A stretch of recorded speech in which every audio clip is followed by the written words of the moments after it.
belajar mana kita baca doa berdoa mulai. Siap. Berdoa selesai. Beri salam. Assalamualaikum warahmatullahi wabarakatuh. Patriot proklamasi sedia berkorban untukmu. Duduk. Baik, kita lanjutkan pada pembiasaan belajar mengaji kita surat apa sekarang? Al-Kausar. Silakan. A'udzu billahi minasy syaithanir rajim. Bismillahirrahmanirrahim. Inna a'tainakal kautsar fasholli. Untuk pembagian kelompok kita menggunakan kelompok yang kemarin saja, ya. Yang ini duduknya sudah secara kelompok kemarin. Baik, kita lanjutkan. Kita lanjutkan ke absen pada hari ini. Novi, Hadirah. Sumina, Aas, Hadirah. Nia, Elis, Hadirah. Sofi, Hadirah. Rita, Hadirah. Fitrianti, Renis, Siti Nurdaya. Hadirah. Baik, terima kasih semuanya ada ya. Kita lanjutkan. Hari ini kita belajar dengan kompetensi yang baru. Judulnya adalah tentang sejarah, ya. Sejarah tentang meneladani dakwah Rasul di Mekah. Sebelumnya kita belajar apa? Bab apa?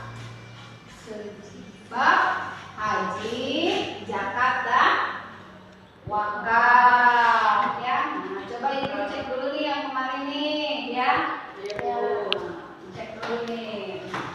Yang bisa nanti boleh acungkan tangan, ya. Iya, Bu.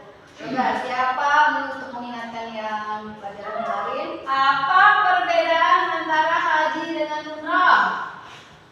Silakan Novi.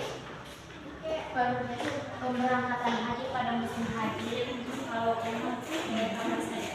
Pemberangkatan haji pada musim haji dan pemberangkatan umroh bisa kapan saja. Betul? Betul. Boleh tepuk tangan. Alhamdulillah. Kita mau pelajari sejarah. Coba siapa yang mau jawab? Apa sih manfaat belajar sejarah? Iya, Sumina? Belajar dari pengalaman orang. Belajar dari pengalaman orang lain. Betul ya? Betul.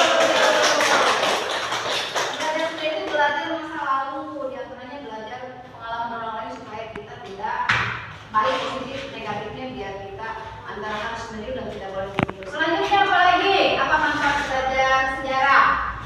Bisa lebih cinta kepada Rasul. Bisa lebih cinta kepada Rasul. Kenapa? Karena di sejarah kita belajar tentang Rasul. Iya, betul sekali. Sejarah itu sejarah Rasul belajar tentang Rasul. Kalau kita menghayatinya bisa tumbuh. Terus ya berarti penting tidak belajar sejarah? Penting. Tidak belajar sejarah tentang Rasul? Penting. Jadi sudah kalian sebutkan di antara alasan-alasannya, ya. Iya, Bu. Materi kita kali ini tentang dakwah Rasul di Mekah, ya. Iya, Bu. Ini erat kaitannya dengan turunnya Al-Quran. Karena dakwah itu perjalanannya seiring dengan turunnya Al-Quran. Coba sebelumnya Ibu. Nah, anak-anak, silahkan kalian perhatikan ke depan video yang akan Ibu share. Kalian amati, kemudian nanti kalian silahkan kumpulkan data sesuai dengan apa yang Ibu perintahkan dalam lembar LKPD yang sudah Ibu bagikan. Di antaranya kalian mencari tentang substansi, kemudian strategi, serta dalil-dalil yang berkaitan dengan substansi dan strategi dakwah Rasul di Madinah. Siap menyaksikan video? Siap.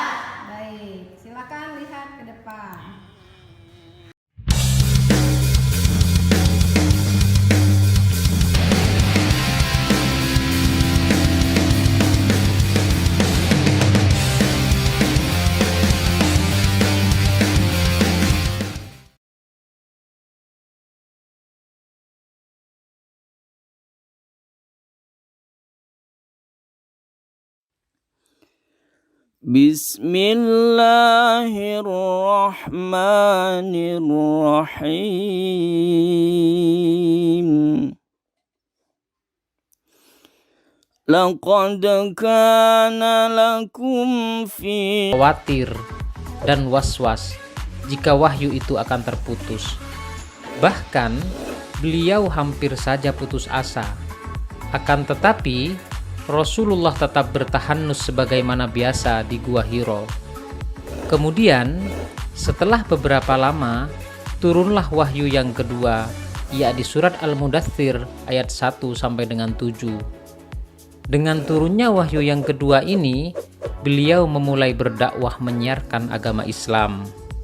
Adapun substansi dakwah Rasulullah di Mekah adalah sebagai berikut. Pertama, mengajarkan tauhid kepada Allah. Yang kedua, memperbaiki akhlak masyarakat Mekah. Yang ketiga, menegakkan keadilan dan persamaan derajat. Serta yang keempat, mengajarkan adanya hari kiamat. Setelah Rasulullah mendapat wahyu surat Al-Mudaththir ayat 1 sampai dengan 7, maka beliau mulai berdakwah menyampaikan ajaran Islam. Selama berdakwah, Rasulullah menggunakan dua saat mengenal kepribadian Nabi Muhammad sebagai pribadi yang jujur, mencintai kebaikan dan kebenaran, serta kelurusan akhlak yang dimiliki oleh beliau. Demikian pula sebaliknya, Rasulullah juga mengenal mereka dengan baik. Mereka langsung menerima ajaran Islam dari Rasulullah karena mereka meyakini kejujuran dan keagungan akhlak Nabi serta meyakini kebenaran ajaran yang beliau sampaikan. Dakwah secara sembunyi-sembunyi berhasil mengislamkan beberapa orang, di antaranya sebagai berikut. Pertama, Khadijah atau istri Nabi. Yang kedua, Abu Bakar yakni sahabat dekat Nabi. Yang ketiga, Ali bin Abi Thalib, sepupu dari Nabi. Yang keempat, Zaid bin Harithah, budak yang dipelihara oleh Nabi. Yang kelima, Utsman bin Affan. Yang keenam, Zubair bin Awam. Yang ketujuh, Sa'ad bin Abi Waqqas. Yang kedelapan, Abdurrahman bin Auf. Yang kesembilan, Tolhah bin Ubaidillah. Yang kesepuluh. Untuk sumber belajarnya bisa kalian ditemukan selain dalam tayangan video tadi, bisa kalian melihat dalam buku pelajaran dan di dalam internet. Silakan, waktu kalian hanya 30 menit.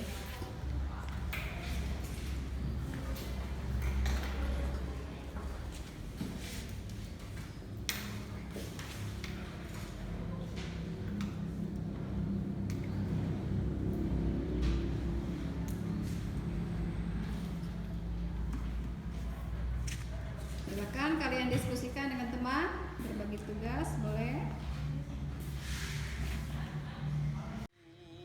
Izin bertanya, sebutkan salah satu ciri pengangkatan Rasul.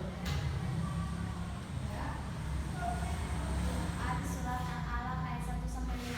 Surat Al-Alaq ayat 1 sampai 5. Betul jawabannya? Betul. Lanjut. Pertanyaan berikutnya. Sebutkan dalil yang berkaitan dengan tujuan pengangkatan Rasul dalam dakwah.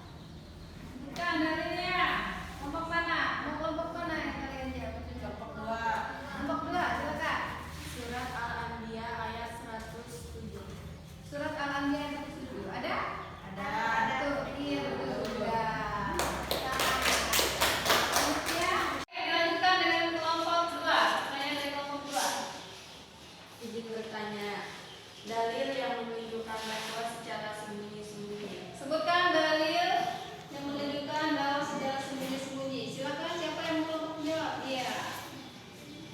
Surat Al-Mudaththir ayat 74. Surat Al-Mudaththir ayat 74. Kalau nggak salah. Salah. Siapa ada yang mau perbaiki? Iya. Ayat 1 sampai dengan 6. Bagaimana? Yang mana yang betul? Kelompok 3. Kelompok 3. Betul. Assalamualaikum warahmatullahi wabarakatuh. Waalaikumsalam warahmatullahi wabarakatuh. Kami dari kelompok 1 akan menyimpulkan beberapa temuan kami. Di antaranya adalah salah satu ciri pengangkat Rasul dengan menerima wahyu pertama, yaitu surat Al-Alaq ayat 1-5. Dalil yang berkaitan dengan tujuan pengangkatan Rasul dalam berdakwah adalah surat Al-Anbiyah ayat 107. Substansi dakwah Rasul di Mekah adalah dakwah yang pertama dilakukan oleh Rasulullah Shallallahu Alaihi Wasallam adalah masalah yang berkaitan dengan tauhid, yaitu dengan mengangkat kaumnya untuk menyembah Allah Subhanahu Wa Taala dan menjelaskan hakikat Allah Subhanahu Wa Taala. Penerapan akhlak karimah, yaitu dengan mengangkat kaumnya untuk menyucikan dan membersihkan jiwa dan hati dari sifat-sifat tercela, sebagaimana firman Allah Subhanahu wa taala dalam surat Al-Anbiyah ayat 107. Setelah kegiatan verifikasi, langkah selanjutnya kita akan melakukan komunikasi. Kalian menyimpulkan atas temuan-temuan yang sudah kalian dapatkan. Silakan dimulai dari kelompok 1. Demikianlah kegiatan kita dari awal sampai dengan akhir. Bagian manakah yang paling kalian sukai? Diskusi ya, tadi jawab dengan teman. Ya, sebelum ibu tutup, coba kita simpulkan ya. Substansi apa saja yang Rasul dijadikan di dalam dakwahnya pada periode Mekah? Substansinya apa saja? Dakwah yang pertama ya.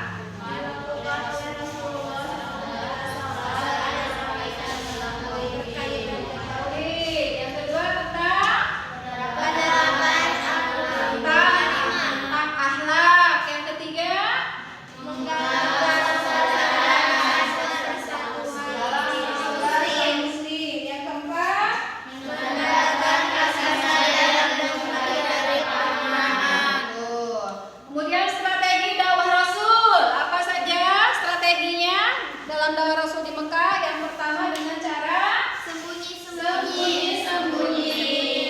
Yang kedua dengan cara terang-terangan. Apa dalil yang berkaitan dengan dakwah secara sembunyi-sembunyi? Surat apa? Terdapat dalam surat Al-Mudaththir ayat 1-5. Kalau secara terang-terangan terdapat dalam surat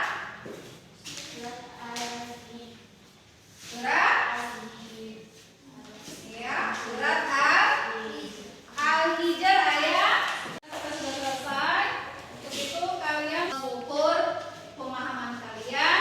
Silahkan kalian isi pertanyaan dan penilaian diri yang ingin bagikan dalam Google Form ya. Silakan dibuka WA-nya di WA grupnya, silakan kalian isi.